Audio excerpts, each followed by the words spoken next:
Hey everybody, welcome to the Bridge Gap DFS YouTube channel. Welcome back everyone. Just wanted to thank everybody that has been supporting the new site. We had a little bit of a hiatus from the videos. One of our goals over the summer was to start a podcast. And then after that, we wanted to launch a website. After that, we wanted to get the home studio going to do the podcast from home. So with all that accomplished, we're now going to get back to our bread and butter and be doing some more videos. Really like getting emails from you guys. It's the best way to get in touch with me. Been posting some questions that you guys have sent to the blog. Got an email last week from Tom, and he has some questions about NBA core. This is a bit of a layered question with some more nuance to it, so I thought doing a video would actually be a better way to answer his question. So he says that he's struggled with NBA. He wants to get back into it, and he is starting at the dimes, like we always talk about, and he's got some good projections. He's using FC, running through uniques, not capping, and every day he's either winning a little, losing a little, knows that the season is still new, but feels like something's missing. Goes on to ask some questions about the gold, silver, and bronze players that we talked about. I talked about it on this podcast right here that you can find on the website. Every NBA player that I am looking at falls into one of three categories of gold, silver, or bronze. I think in this podcast that I did with Luis, it shows up in about the 50-minute mark. So that will help you get up to speed of what Tom's talking about here. And then he says, should I possibly making a group on FC of, say, like 8 guys that I think are the best plays, and to set it to use at least 4 in order to get the kind of a tighter core? Would that make sense? So that's a great question. So what we want to do with NBA, or what I do with NBA, first I want to go back to his statement about the season being young. I've actually struggled really bad, a lot the first 2 weeks of the NBA season. This has been one of the worst stretches of my NBA career. You know, I think a lot of the roster turnover is affecting it, and some of the projection sites are struggling to get up to speed on the new rotation. So I would just hang in there. It's a long season. Keep playing the dimes until you get your process figured out to where it's something that you feel can be consistent for you. So let's hop into looking at Fantasy Cruncher. So I wanted to look at an 11-game slate. So this is last week, October 30th, 11-gamer. And we'll just restore some of my crunches.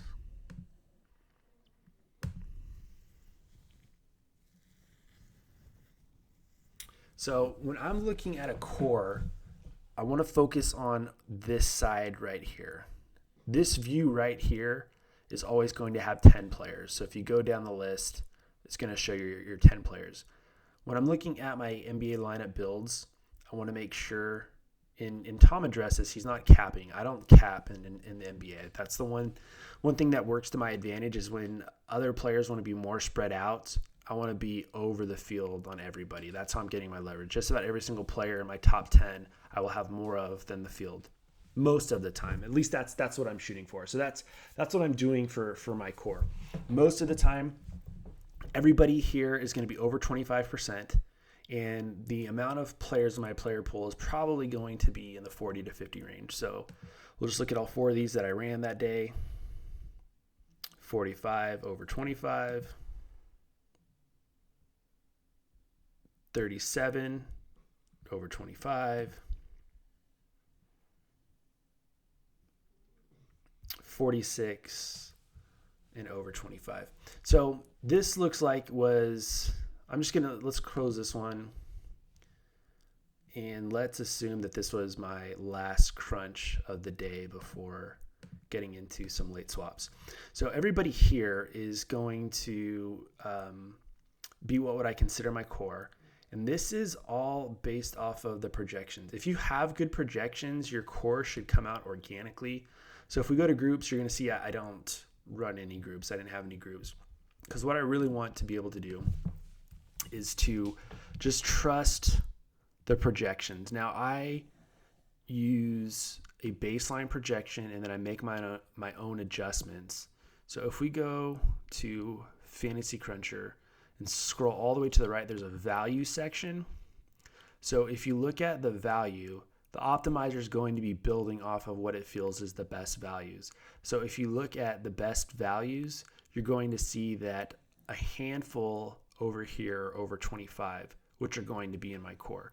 Now, some of these are going to be not used, and typically when that happens, it just means that, hey, you know what, I have a better option at this position. So if we look at Jordan Poole, the reason I'm not getting him is because I have almost 100% of Bogdanovich and Eric Gordon. So I really want the projections to organically give me my core. Now, where a group would come into play is, let's say you're looking at all of these players and you're noticing a disconnect from, hey, I want all of these guys right here to be over 25%. Well, now we have an issue because some of these guys aren't getting in there more than what we would want. So that would be something to create a group for, where, hey, these are my top 8 valued guys on the night. So I want to create a group. So let's just hypothetically just do that. Show you guys how to do that. So we have our 8 guys.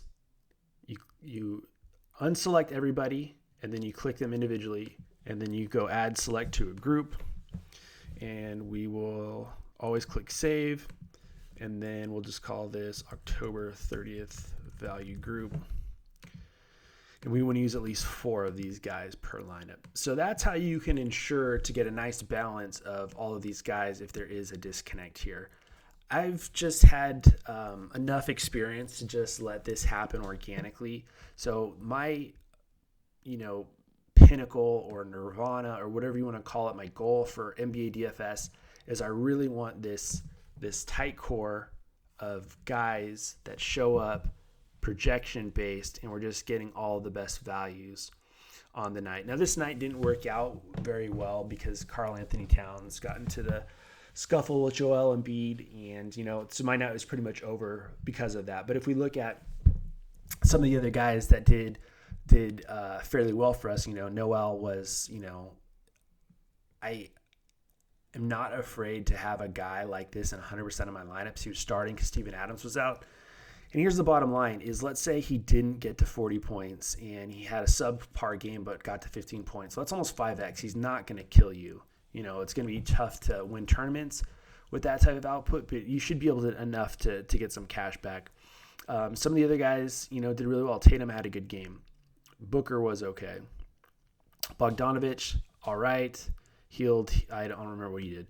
But this is subpar. But I really like to treat, and if anybody has a sports betting background, this is what I look at when I'm building my lineups is I need, let's just say, 7 out of 10 of these guys to do well.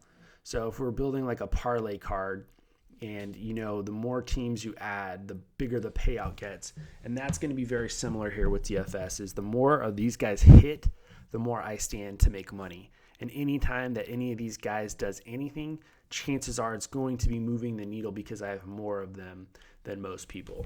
Now this is a little different than what it normally looks like. Normally I have somebody like in the 80 to 90s, 60 to 70s, and then just kind of goes down. But with Noel being such a good value, you could get up to a lot of areas and get it, Giannis and Harden, or Giannis and Towns and Harden. So that's the other thing too with NBA is you might go into a night and say, hey, these are the 8 best plays of the night. I love these guys.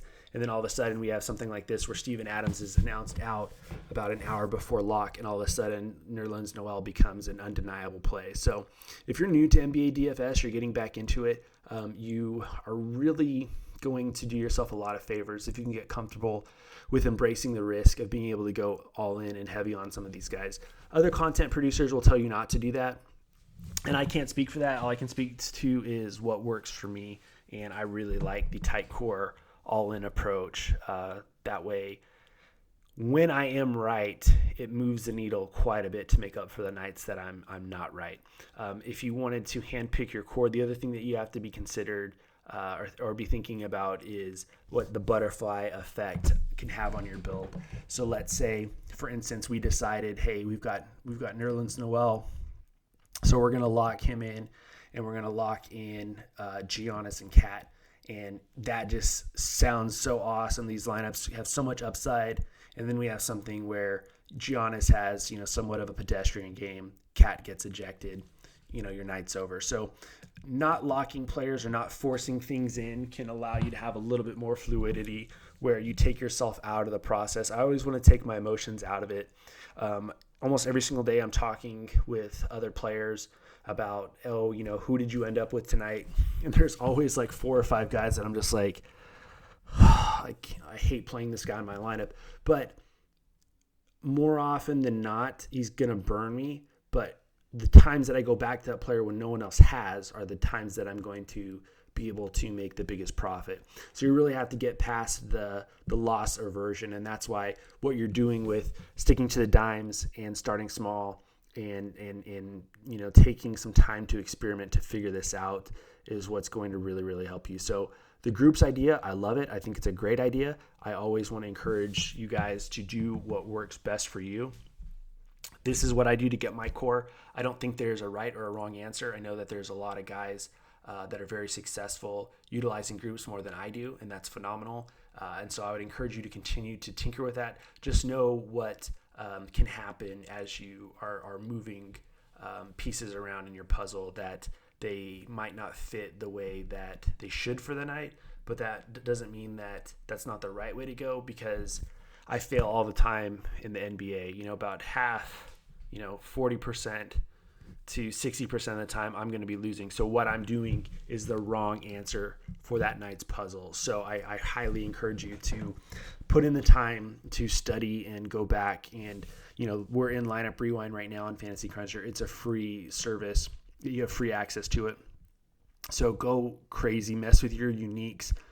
If you want to use some of the randomness, I say randomness, but it's the new randomness, also known as the standard deviations. Whatever you want to do that makes you feel more empowered as a player, to where what you're doing is repeatable and consistent. And what I mean by that, our goal should be being able to have a 25% win rate, which is where we're profiting on 25% of the slates that we play in. And if you can get over a 10% ROI, you're really cooking. You'll probably be able to do better than that.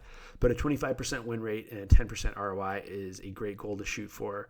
And then it's just all about repeating your process, showing up and executing, and trying to get a little bit more efficient each day. So, Tom, great question. I would 100% encourage you to give that a whirl. But what works best for me is just getting my process down to where I can manually adjust my projections to get the exposures that I want, and then have the guys organically show up to get the amount of people in my core that I'm trying to roll out every single night. Thank you guys for tuning in. Please check out the website, and just very, very thankful for all that you guys do to make this dream come true. If you guys have any questions, or you have any ideas, or you have any blog ideas or videos you want to see done, just shoot me an email, alldayjg@yahoo.com. Thank you guys. Appreciate you guys. See you guys next time. God bless.